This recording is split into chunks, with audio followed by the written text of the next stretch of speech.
Malaquías 2:14, por favor, hermanos. Malaquías 2, vamos a Malaquías 2, último libro del Tanaj. Qué importante es, hermanos, que escojamos bien, ¿verdad? Qué importante es que enseñemos a nuestros hijos y a nuestras hijas a escoger bien, dentro de la voluntad de Abba, de los mismos fundamentos espirituales. Hoy en día, hermanos, es un desbarajuste, es una perversión increíble. El matrimonio, aun cuando llega la gente al matrimonio, porque ya nada más es unión, ya nada más es parejas, se ha desvirtuado de una manera muy triste. Las relaciones sexuales ocurren como si fuera tan común como darse un beso en la mejilla, porque no ha habido instrucción en los hogares, probablemente en las mismas congregaciones no se enseña la importancia de los pactos, la solemnidad de los pactos, la santidad de los pactos. Repaso un poquito lo que hemos visto en los tiempos bíblicos, hermanos. Antiguamente un pacto se realizaba, y esto lo he leído, no recuerdo ahorita la fuente, pero lo he leído de fuentes judías, rabínicas antiguas, las cuales son muy importantes para entender el contexto de la palabra de Dios. Y se explica que las personas hacían pacto matando a un animal y partiéndolo a la mitad, y una mitad del animal se ponía en el suelo en un lado y la otra mitad del otro lado, y entonces en medio se forma el charco de sangre.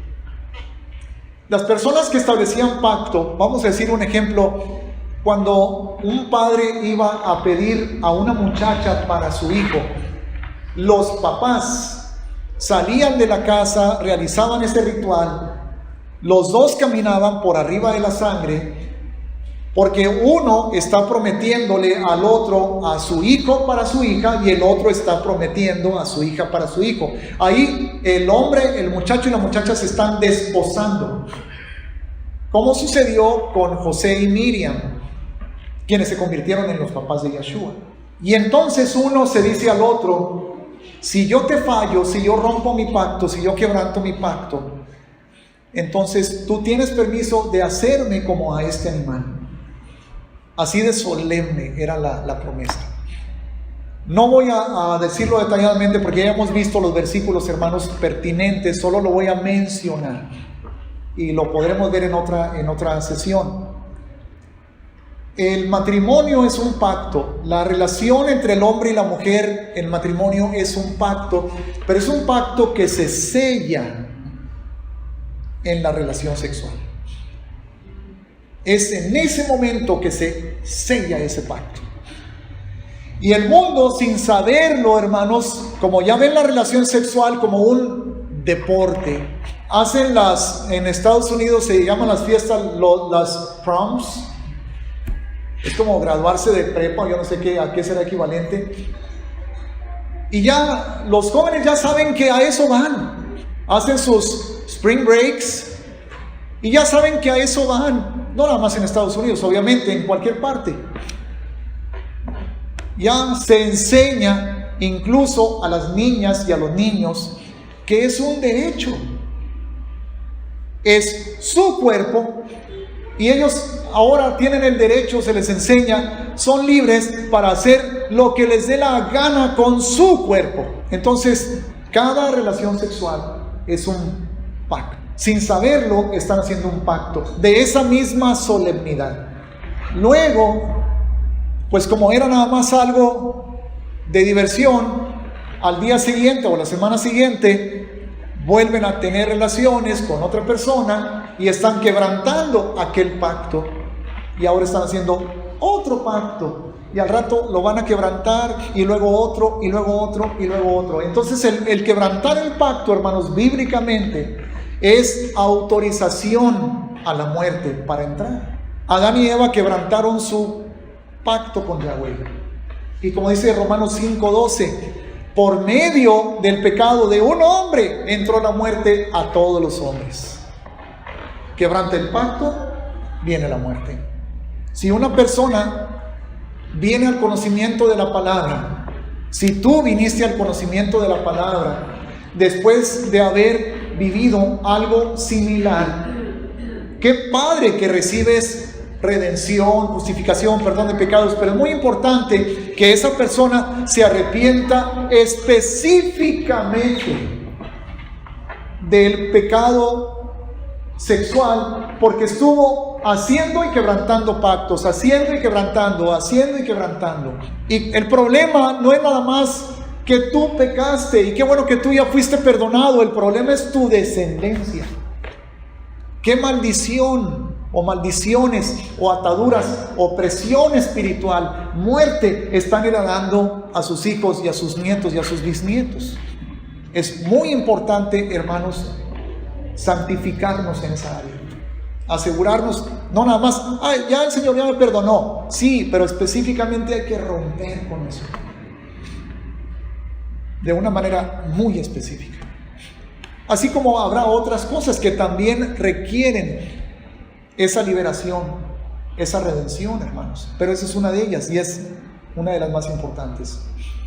En el libro de Malaquías, hermanos, Yahweh reprende a los sacerdotes, a los levitas, y les explica por qué el Señor los está juzgando de una manera tan fuerte. Y uno de los problemas o de los pecados que estaban cometiendo los sacerdotes era en el aspecto sexual y en el aspecto de las relaciones maritales. Y vamos a leer desde el versículo 10 de Malaquías 2. Dice el pueblo: ¿no tenemos todos un mismo Padre? ¿No nos ha creado un mismo Dios? ¿Por qué pues nos portamos deslealmente el uno contra el otro, profanando el pacto de nuestros padres? 11. Prevaricó Judá, y en Israel y en Jerusalén se ha cometido abominación, porque Judá ha profanado el santuario de Yahweh que él amó. Y se casó. ¿Quién se casó? Judá. Hablando del pueblo en general, ¿verdad? Y especialmente hablando de los sacerdotes. El pueblo de Israel, hermanos, en general, tenía prohibido, es un mandamiento de la Torá, no casarse con hijas de extranjeros. ¿Quiénes eran extranjeros? Pues los idólatras, los paganos, los que no conocían a Yahweh. Pero había una prohibición todavía más fuerte para los levitas. El levita, además de que no podía casarse con hijas de extranjeros, no podía casarse con una mujer que no fuera de su misma tribu, porque era levita y porque es un linaje de sacerdotes santo. ¿Qué dice Pedro en su primera carta, capítulo 2, si no me acuerdo el versículo 9? 1 Pedro 2:9, mas vosotros sois linaje escogido, real sacerdocio, nación santa, pueblo adquirido. Eso se lo dice Pedro a los israelitas de la dispersión. No se lo dice a los mexicanos, o a los griegos, o a los franceses, o a los americanos. Se lo dice a Israel, hermanos. Entonces, ¿no es verdad para mí como mexicano eso? Sí es verdad, porque he entrado a Israel por medio de Yeshua. Porque ahora yo soy Israel. Fui injertado. Antes no tenía la ciudadanía de Israel, ahora la tengo por el Mesías. ¿Qué somos? Linaje escogido, real sacerdocio. Pero nosotros sí tenemos permiso de casarnos o casar a nuestras hijas o a nuestros hijos con extranjeros, con paganos, con idólatras. Pues lo hacemos. Hablo en general del pueblo de Dios. ¿No hace eso el pueblo de Dios? Ay, pastor, pero es bien, muy buen muchacho, pastor. Es tan noble, si usted lo conociera.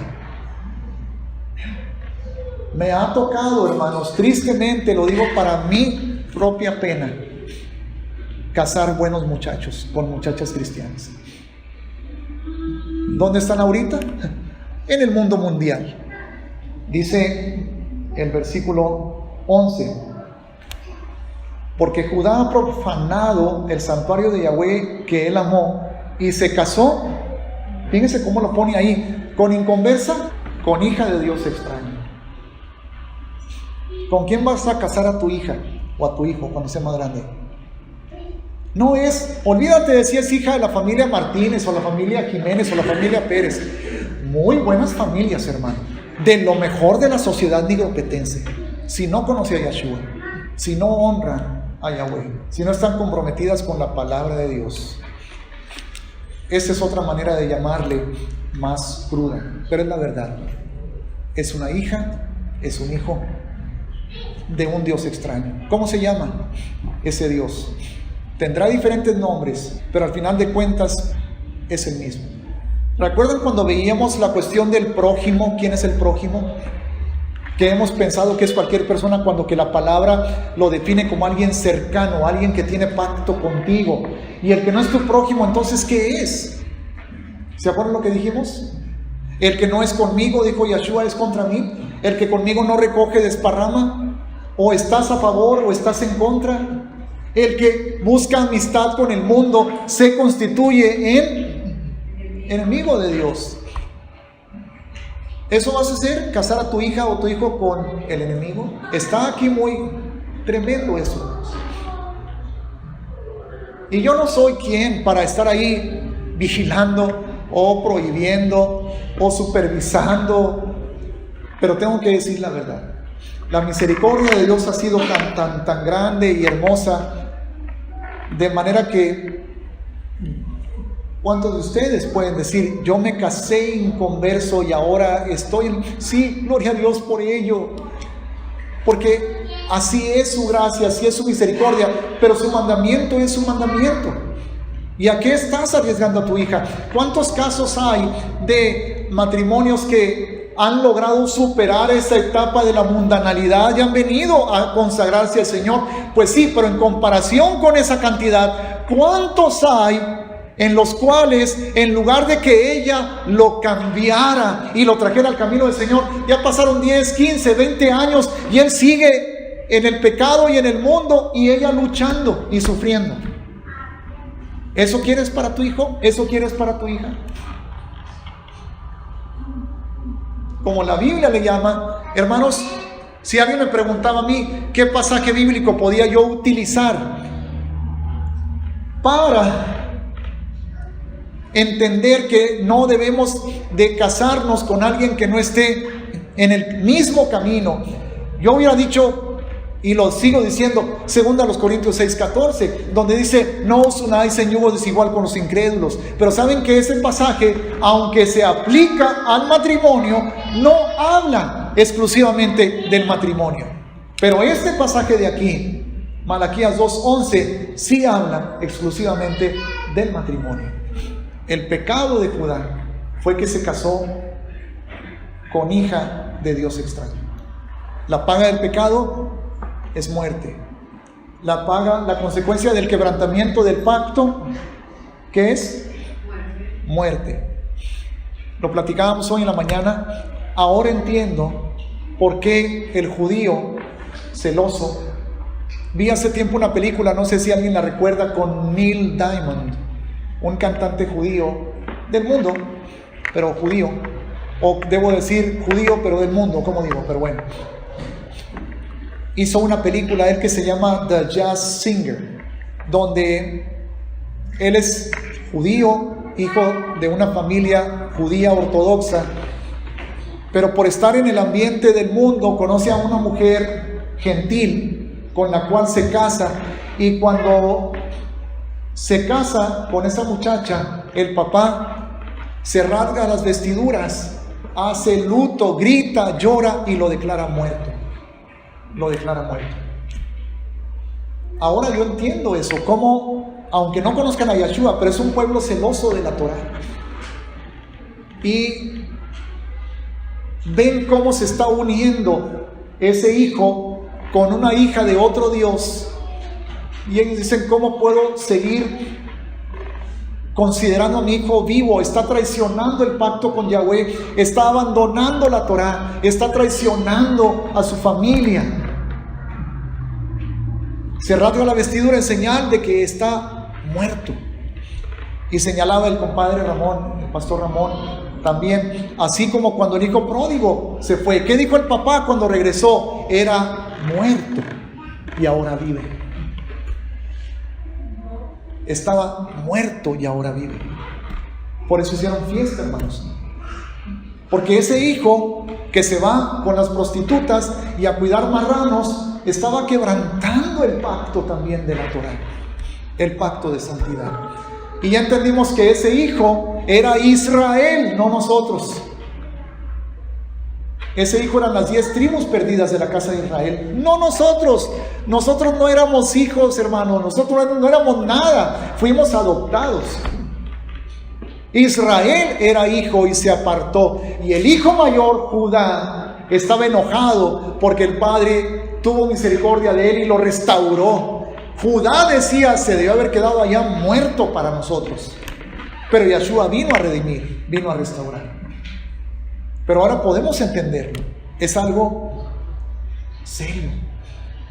Ahora, gloria a Yahweh, hermanos, porque Yeshua, entre las cosas de las que nos libró, fue el castigo de la Torá. Entonces, aunque quebrantamos pactos, aunque fallamos y pecamos y desobedecemos, ese castigo Él ya lo llevó por nosotros.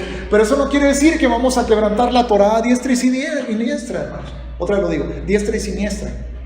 Que al cabo que Yeshua ya pagó. Ándale, mijita, cásese con hijo de otro Dios. Ándale, mijito, cásese con la hija de otro Dios. Que al cabo que vamos a confiar que el Señor lo va. La desobediencia no trae bendición como resultado, hermanos. La obediencia trae bendición como resultado.